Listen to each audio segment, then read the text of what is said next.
히브리서의 말씀입니다. 형제 여러분, 하느님의 안식처에 들어갈 수 있다는 약속이 계속 유효한데도 여러분 가운데 누가 이미 탈락하였다고 여겨지는 일이 없도록 우리 모두 주의를 기울입시다. 사실 그들이나 우리나 마찬가지로 기쁜 소식을 들었습니다. 그러나 그들이 들은 그 말씀은 그들에게 아무런 이득이 되지 못하였습니다. 그 말씀을 기억여 들은 이들과 믿음으로 결합되지 못하였기 때문입니다. 믿음을 가진 우리는 안식처로 들어갑니다. 그것은 하느님께서 그리하여 나는 분노하며 맹세하였다. 그들은 내 안식처에 들어가지 못하리라 하고 말씀하신 그대로입니다. 안식처는 물론 하느님께서 만드신 것들은 세상 창조 때부터 이미 다 이루어져 있었습니다. 사실 7째 날에 관하여 어디에선가 이렇게 말하였습니다. 하느님께서는 하시던 일을 모두 마치시고 이렛날에 쉬셨다. 또 여기에서는 그들은 내 안식처에 들어가지 못하리라 하였습니다. 그러니 그와 같은 불순종의 본을 따르다가 떨어져 나가는 사람이 없게 우리 모두 저 안식처에 들어가도록 힘씁시다. 주님의 말씀입니다. 하나님 감사합니다.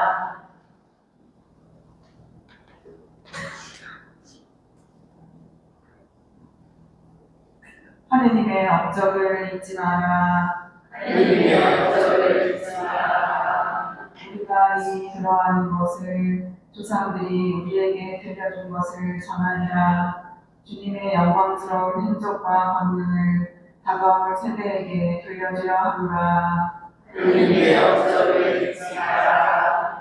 그들이 일어나서 제 자손들에게 들려주려 하시니 하느님께 희망을 두고 하느님 업적을 잊지 않으며 당신 계명을 지키라 하시니 하느님의 업적을 잊지 마라.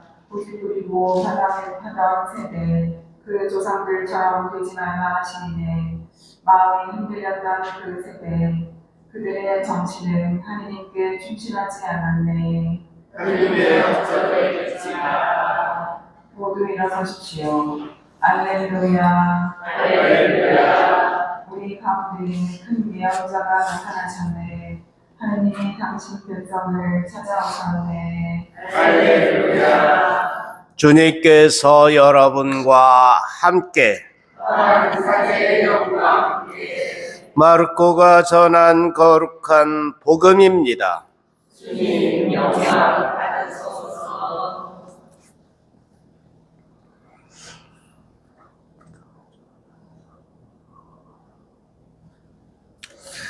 며칠 뒤에 예수님께서는 가파르나움으로 들어가셨다.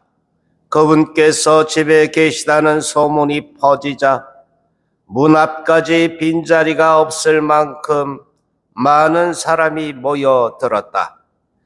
예수님께서는 그들에게 복음 말씀을 전하셨다. 그때 사람들이 어떤 중풍 병자를 그분께 데리고 왔다. 그 병자는 4사람이 들것에 들고 있었는데 군중 때문에 그분께 가까이 데려갈 수가 없었다. 그래서 그분께서 계신 자리에 지붕을 벗기고 구멍을 내어 중풍 병자가 누워있는 들것을 달아내려 보냈다. 예수님께서 그들의 믿음을 보시고 중풍 병자에게 말씀하셨다. 얘야, 너는 죄를 용서받았다. 율법학자 몇 사람이 거기에 앉아 있다가 마음속으로 의아하게 생각하였다. 이 자가 어떻게 저런 말을 할 수 있단 말인가? 하느님을 모독하는군. 하느님 한 분 외에 누가 죄를 용서할 수 있단 말인가?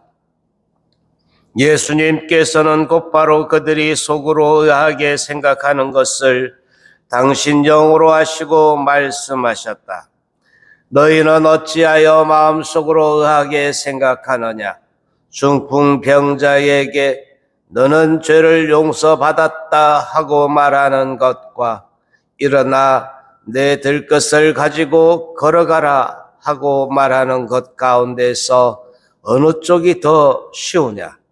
이제 사람의 아들이 이 땅에서 죄를 용서하는 권한을 가지고 있음을 너희가 알게 해주겠다. 그러고 나서 중풍병자에게 말씀하셨다. 내가 너에게 말한다. 일어나 들것을 들고 집으로 돌아가거라. 그러자 그는 일어나 곧바로 들것을 가지고 모든 사람이 보는 앞에서 밖으로 걸어 나갔다. 이에 모든 사람이 크게 놀라 하느님을 찬양하며 말하였다. 이런 일은 일찍이 본 적이 없다. 주님의 말씀입니다.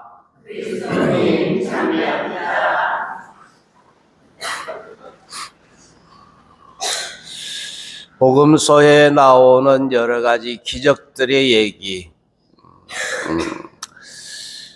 이 기적들의 얘기를 들으면 우리는 어떻습니까? 이런 허무맹랑한 소리라고 이렇게 들리나요? 아니면 믿음이 예수님을 더 믿어야 되겠다 이런 생각이 드나요? 네?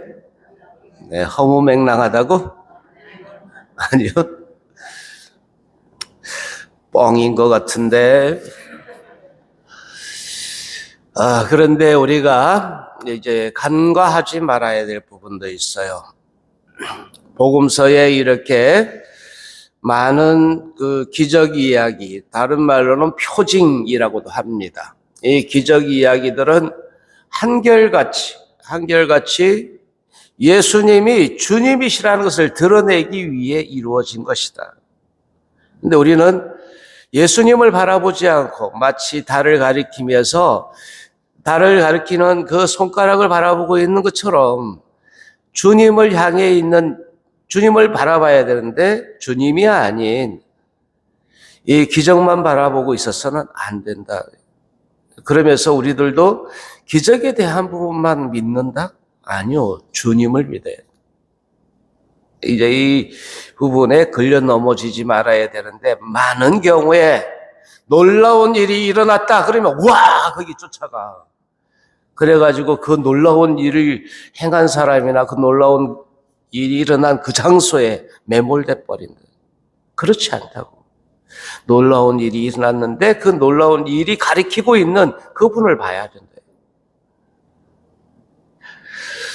우리가 쉽게 빠질 수 있는 오류이기 때문에 그렇습니다. 복음서에 나와 있는 그 많은 그 놀라운 기적들과 그 이적들, 이러한 일들이 일어나거든 우리는 주님을 향해 나아갈 수 있으면 좋겠다. 근데 오늘 복음에 나오는 이 중풍병자의 이야기 안에 우리가 꼭 짚어야 될 부분이 그 중풍병자의 믿음과 상관없이 이 사람을 들것에 들고 내려보내준 이 사람을 예수님께 이끌고 온 네 사람의 믿음을 보고 이 중풍병 환자를 예수님은 고쳐주신다는 거예요. 이 말은 다시 말하면 우리의 중재 기도, 우리의 믿음이 중요하다. 자녀들을 위해서 또 가족을 위해서 또 누군가 내가 지향을 담아서 드리는 이 기도가 헛되지 않다.